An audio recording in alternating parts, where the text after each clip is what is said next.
வெங்கடேசன் அவர்கள் நாடாளுமன்றத்துல செங்கோல் குறித்து பேசிய விஷயங்களுக்கு வந்துட்டு வலதுசாரி தமிழ் தேசியவாதிகள் இவர் தமிழ் மன்னர்களை இழிவுபடுத்திட்டார் அப்படின்னு சொல்றாங்க. கூட அண்ணாமலையும் பாத்தீங்கன்னாக்கா தமிழர்களுடைய பாரம்பரியத்தையும் கலாச்சாரத்தையும் வெங்கடேசன் இழிவுபடுத்தி பேசிட்டாரு, இதெல்லாம் மன்னிக்க முடியாதுன்னு சொல்லிட்டு அண்ணாமலையும் குதிக்கிறாங்க. ரெண்டு பேரும் ஒரே டோன்ல குதிக்கிறாங்களே. ஒரே டோன்ல தானே குதிக்க முடியும். இப்ப தமிழ் தேசியம்ன்ற போர்வையில வலதுசாரிகளை வாழ வைக்கிறதானே தமிழ் தேசியவாதிகளுடைய வேலையா இருக்கு. அதுலயும் ரொம்ப நோக்கத்தோடு தமிழ் தேசியத்துக்காக தெளிவான சித்தாந்தத்தோடு போராடக்கூடிய தோழர்களும் இருக்கிறாங்க. நம்ம அவங்கள மறுக்கல, அவங்கள மதிக்காம இருக்கல. நம்ம அவங்கள மதிக்கிறோம். அவங்களுக்கான இடம் மிக முக்கியமான இடமா நம்ம பாக்குறோம். ஆனா சீமான் மாதிரியான சில்லறைத்தனமான அரசியல் செய்யக்கூடிய, அண்ணாமலை மாதிரியான சில்லறை அரசியல் பண்ணக்கூடிய இவங்களுக்கெல்லாம் அரசியல் என்ன தெரியும், வரலாறு என்ன தெரியும் நான் கேட்கிறேன்.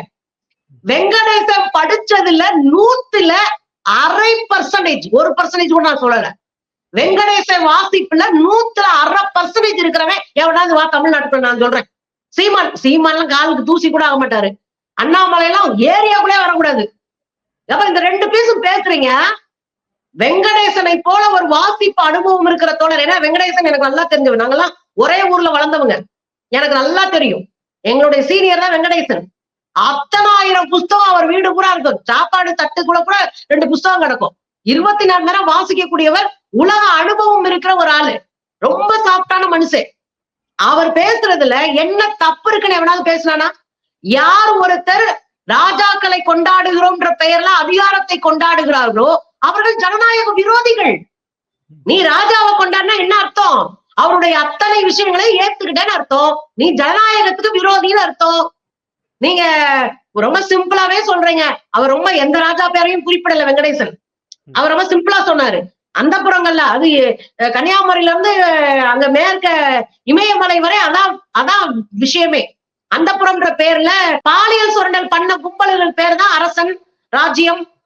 இதெல்லாம் தேவையில்லைன்னு தான் நம்ம ஜனநாயகத்தை வந்திருக்கோம், மக்களாட்சியை கொண்டு வந்திருக்கோம். இன்னைக்கு உட்காந்து அவங்களை உருட்டுறவன்லாம் கேடுகட்ட அரசியல் அயோக்கியர்கள் அப்படின்னு அர்த்தம். நான் இன்னொன்னு கூட சொல்றேங்க.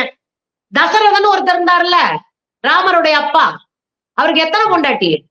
60,003 கொண்டாட்டின்றீங்க. இது என்ன கணக்கு? அப்ப எத்தனை 1000 புள்ள பொழப்ப கெடுத்தாரு அவரு? அப்படியே இந்த பக்கம் வந்தீங்கன்னா தமிழ்நாட்டுல சோழர்களுடைய காலத்துல கொண்டி மகளிர்னு ஒரு சிஸ்டம் இருந்தது. ரொம்ப அழுத்தி சொல்றேன், ஒரு முறை இருந்தது. அந்த முறைக்கு பேர் என்ன தெரியுங்களா? கொண்டி மகளிர். வெளியே போய் நம்ம போரிடுறோம், அண்டை நாடுகளோட போரிட்டு அங்க இருக்கிற பெண்களை கவர்ந்து தோத்து போயிருவாருன்னு வச்சுக்கோங்களேன். அங்க இருக்கிற அரண்மனை பெண்களை கொண்டு ஒரு இடத்துல கொண்டி மகளிர்னு சேர்த்து அவங்க வாழ்றதுக்கான தனி இடத்தை உருவாக்கி அங்க அந்த பெண்களை வச்சிருவாங்க. அந்த பெண்கள் பாலியல் தொழிலுக்கும் வீட்டு வேலைகளுக்கும் அவங்க சொல்ற எல்லா ஏவல் வேலைகளையும் செய்யணும். இன்னமும் தென் மாவட்டங்கள்ல, தமிழ்நாட்டினுடைய தென் மாவட்டங்கள்ல கொண்டின்ற ஒரு சொல்லு வசை சொல்லாக இருக்கு. அப்புறம் என்ன அர்த்தம்னா, கொண்டினா நீ கொண்டு வரப்பட்டவா, உனக்கு இந்த மண்ணு சொந்தங்கள, நீ ஒரு ஏவலாளி என்று பொருள்.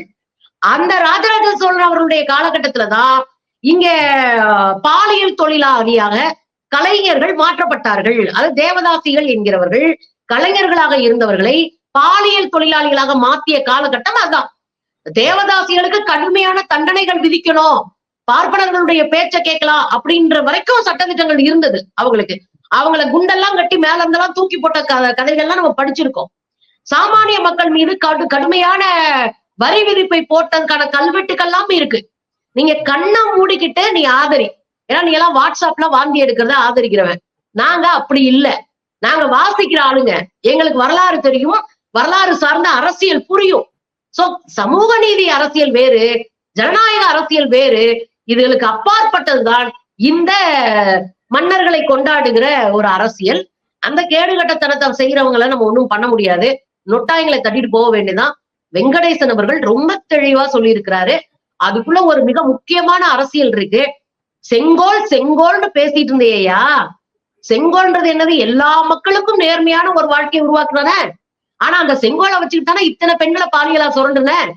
அது கேள்விக்குள்ளாகப்பட வேண்டும்ல. அந்த கேள்வியில பதிலே ஒட்ட இல்ல. அப்புறம் எது கத்துறீங்க? வெங்கடேசனுடைய கூட எல்லாம் நிக்கிறதுக்கு, அந்த திசை பக்கம் பாக்குறதுக்கே உனக்கு எல்லாம் தகுதி இல்லை இந்த கும்பலுக்கு எல்லாம். நாடாளுமன்றத்துல செங்கோல் வைத்ததுக்கு குதின்னு குதிக்கிறீங்க. ஆனா பாத்தீங்கன்னாக்கா தமிழ்நாட்டுல இருக்க எல்லா மேயர்கள் கையிலயும் செங்கோல் கொடுத்திருக்கீங்க. அது மட்டும் இல்லாம மதுரையோட பெண் மேயர் கையில சு வெங்கடேசன் அவர்களை செங்கோல் கொடுத்திருக்கிறாரு. இதெல்லாம் எந்த விதத்துல சரின்னு சொல்லிட்டு அண்ணாமலை இன்னைக்கு கேள்வி கேட்டிருக்கிறாரு. இது ஒரு லாஜிக்கா தானே இருக்குது. அதுதான் இது செங்கோல் அப்படின்றது செங்கோன்மை, செங்கோல் வள்ளுவர் கூட சொல்லியிருக்கிறார். நேரா இது தவறாம அறநெறி வழுவாம நீங்க ஆட்சியெல்லாம் அமைக்கணும், அதுக்கு அடையாளம் செங்கோல். அப்படி செங்கோல்னு ஒண்ணு இருந்ததான்னு நமக்கு தெரியாது. ஏன்னா கவிகை கீழ் தங்கும் உலகுன்னு சொல்லியிருக்காரு. கவிகைனா கொடை, அப்படி ஒரு கொடை இருந்துச்சான்னு நமக்கு தெரியாது. உலகத்துக்கே ஒரு கொடை அப்படி சொல்ல வரல.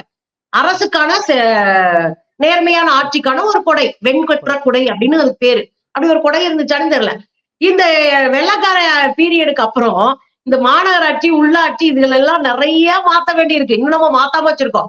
இந்த செங்கோல் கூட எனக்கு தெரிஞ்சு ரொம்ப காலமா இருக்கு. எப்பயாவது நமக்கு தோணும் இந்த செங்கோல் இந்த இதெல்லாம் தூக்கி எறிய வேண்டிய ஒண்ணுதான்.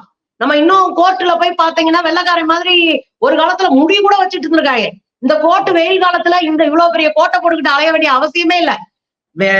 லாயர்கள் இங்க இருக்கிற நீதிமன்றத்தினுடைய உடையே நம்ம வெள்ளக்காரோட தான் வச்சிருக்கோம். எச்சங்கள் இருக்கத்தான் செய்யும். மன்னராட்சியினுடைய எச்சங்கள், வெளிநாட்டுல இருந்து வந்தவங்களுடைய எச்சங்கள் இருக்கத்தான் செய்யும்.